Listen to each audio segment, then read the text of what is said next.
Mentari pagi perlahan menyibak kabut tipis yang menyelimuti laring-lering pegunungan. Cahaya keemasan menari di atas pucuk-pucuk pinus, menyinari dedaunan yang masih basah oleh embun. Udara terasa segar dan dingin, membawa aroma tanah basah dan bunga liar yang mulai mekar. Dari kejauhan, suara burung bersahut-sahutan menyambut hari baru yang damai. Di kaki gunung, sebuah desa kecil mulai terbangun, perlahan namun pasti menyatu dalam irama alam yang tenang dan penuh keindahan. Dari balik kabut yang mulai menipis, muncul sosok pemuda, memanggul gasrok di bahunya. Topi caping menutupi sebagian wajahnya, namun sorot matanya tajam seperti tanah yang selalu mengingat siapa yang setia merawatnya. Langkah-langkahnya pelan namun mantap, menyusuri pematang yang basah oleh embun pagi. Burung-burung berhenti sejenak berkicau, seolah memberi hormat pada lelaki itu, penjaga bumi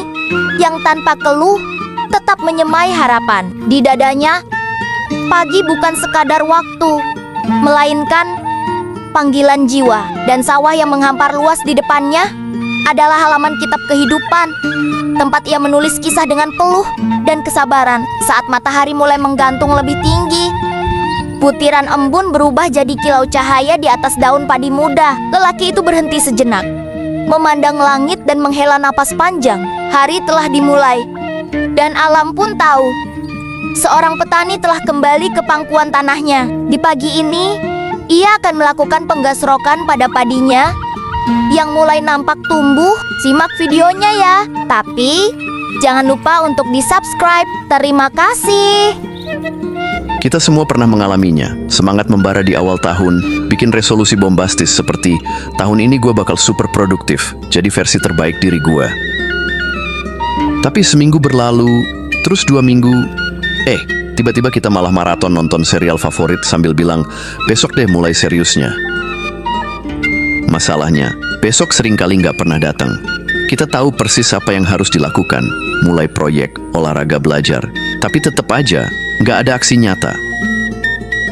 Hasilnya, rasa bersalah mulai merayap pelan-pelan. Kita mulai merasa gagal, lalu ngejustify. Ya udah deh, emang guanya yang gini. Tapi masalahnya lebih dalam dari sekadar malas. Ini soal siklus yang berulang. Punya ambisi, lalu nggak mulai, lalu rasa bersalah, lalu menyerah, lalu ulang dari awal tahun depan dengan resolusi yang sama. Kayak lagu yang di-replay terus tanpa ujung. Dan tahu nggak, siklus ini nggak cuma bikin kita stuck, tapi juga ngerusak rasa percaya diri. Jadi, gimana cara keluar dari lingkaran setan ini? Yuk, kita bongkar akar masalahnya di bab selanjutnya. Jadi, kenapa sih kita sering banget nunda-nunda? Banyak yang bilang, gue kebanyakan distraksi nih, gara-gara media sosial. Terus buru-buru hapus semua aplikasi atau pakai mode Do Not Disturb. Masalah selesai? Enggak juga. Prokrastinasi itu ibarat es gunung. Distraksi cuma yang kelihatan di permukaan, tapi di bawahnya ada raksasa bernama inersia. Inersia ini konsep fisika sederhana. Benda cenderung diem aja kalau nggak ada yang dorong. Nah, otak kita ternyata sama persis. Kita diem, malas mulai, karena tugas yang kelihatan gede jadi terasa berat banget buat dijalani. Misalnya nih, tugas nulis makalah 5.000 kata. Otak langsung panik. Waduh, banyak banget. Gimana mulainya? Akhirnya, kita malah nonton video kucing lompat-lompat. Intinya, inersia itu bikin kita ngerasa tugas tuh kayak gunung tinggi banget. Padahal kalau mulai dari langkah kecil, gunung itu nggak setinggi yang dibayangkan.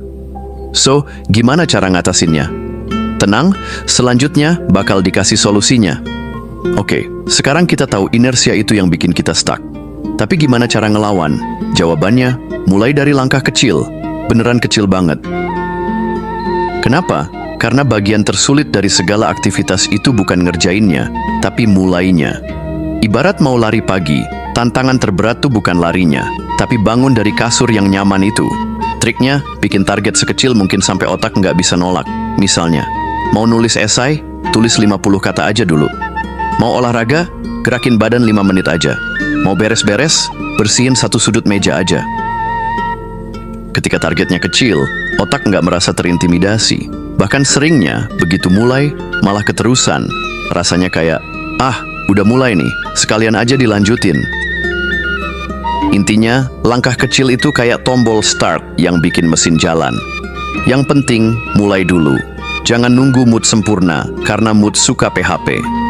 Nah, selanjutnya bakal dikasih trik yang lebih praktis lagi. Pernah denger trik coba 2 menit aja? Kedengeran sepele, tapi ini salah satu cara paling ampuh buat ngalahin prokrastinasi. Prinsipnya simple, kalau ngerasa malas mulai, coba lakuin tugas itu cuma 2 menit aja. Yes, 2 menit doang. Nulis, tulis 2 menit. Beres-beres, bersihin selama 2 menit. Olahraga, lompat-lompat 2 menit. Logikanya gini, 2 menit itu saking singkatnya, otak nggak bisa nolak. Kita jadi mikir, 2 menit doang, masa nggak bisa sih? Tapi yang ajaib adalah, setelah 2 menit, seringkali kita keterusan. Kok bisa? Karena setelah mulai, momentum kebangun, dan otak malah pengen lanjut. Ibaratnya kayak dorong bola. Awalnya berat, tapi setelah jalan, bola ngelinding sendiri. Kalau ternyata setelah 2 menit kamu berhenti, nggak apa-apa. Karena intinya di sini adalah, mulai dulu, bukan langsung sempurna. Kuncinya, jangan fokus ke hasil akhir, cukup pikirkan mulai sekarang. Pernah dorong mobil mogok? Awalnya berat banget kan? Tapi begitu mulai jalan, dorongnya jadi lebih enteng. Nah, ini persis yang dijelasin sama prinsip fisika. Benda yang bergerak cenderung tetap bergerak. Prokrastinasi itu kayak mobil mogok. Mulai pertama kali emang berat banget. Tapi begitu kita ngasih dorongan kecil, ingat trik 2 menit tadi, sesuatu yang keren terjadi. Momentum kebentuk. Otak kita kayak bilang, udah mulai nih, sekalian aja lanjut. Contohnya gini, setelah nulis 50 kata, tiba-tiba jadi pengen nambah lagi. Setelah olahraga 5 menit, jadi pengen lanjut 15 menit. Setelah bersihin meja, malah beresin satu ruangan. Rahasianya, mulai kecil, biarin momentum yang ngambil alih. Jangan ngandelin kemauan keras terus, karena motivasi itu naik turun. Yang penting, kasih dorongan awal. Jadi kalau ngerasa stuck, ingat, dorongan pertama itu yang paling penting. Mulai aja, walau cuma dikit.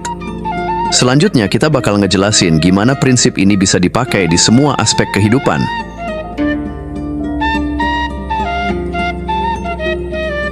Sekarang kita tahu bahwa dorongan kecil bisa ngalahin inersia dan bikin momentum. Tapi, gimana cara pakai prinsip ini di kehidupan nyata? Santai, akan dikasih contohnya biar relatable. Dalam olahraga, jangan mikir harus langsung nge-gym 2 jam. Coba mulai dengan 5 menit aja, misalnya stretching atau plank. Biasanya, udah mulai gerak, malah jadi semangat lanjutin. Dalam pekerjaan, punya proyek gede, jangan panik. Mulai dengan nulis 1 paragraf atau nyusun 1 ide kecil. Begitu ngetik, biasanya otak mulai panas dan ide lain ngalir sendiri. Dalam hubungan sosial, mau reconnect sama teman lama, jangan mikir harus ngobrol panjang. Cukup mulai dengan 1 pesan singkat kayak, "Hey, apa kabar?" dan lihat gimana obrolannya berkembang. Kuncinya, mulai dengan langkah super simple. Jangan fokus ke hasil akhir yang bikin overwhelming. Yang penting, mulai dulu. Prinsip ini berlaku di segala aspek kehidupan. Mau ngatur keuangan, nulis buku, atau belajar skill baru. Mulai kecil, lanjut terus.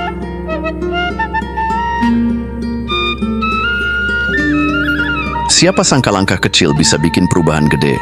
Nah, ingat kutipan legendaris dari Martin Luther King. You don't have to see the whole staircase, just take the first step. Artinya, kamu nggak perlu tahu semua detail perjalanan atau gimana cara nyelesain semua masalah langsung. Cukup fokus ke 1 langkah pertama. Mau belajar bahasa baru, mulai dengan 1 kata per hari. Ingin hidup lebih sehat, ganti 1 camilan aja dulu dengan yang lebih sehat. Punya mimpi nulis buku, cukup 1 halaman atau bahkan 1 paragraf sehari. Perubahan besar itu kayak bangun tembok. Setiap langkah kecil adalah batu bata yang bikin tembok itu makin kokoh. Bisa jadi hari ini kelihatannya nggak ada progres gede, tapi percaya deh, tiap langkah kecil yang konsisten bakal ngeubah hidup kamu pelan-pelan. Ingat, yang penting mulai. Langkah kecil hari ini, kalau diulang terus, bakal jadi perubahan luar biasa di masa depan. So, apa langkah kecil pertamamu hari ini? Terima kasih sudah menonton. Jangan lupa untuk klik tombol like, subscribe, dan tinggalkan jejak di kolom komentar. Kami sangat menghargai setiap dukungan dari kalian. Semoga hari-hari kalian menyenangkan, dan sampai jumpa di video selanjutnya.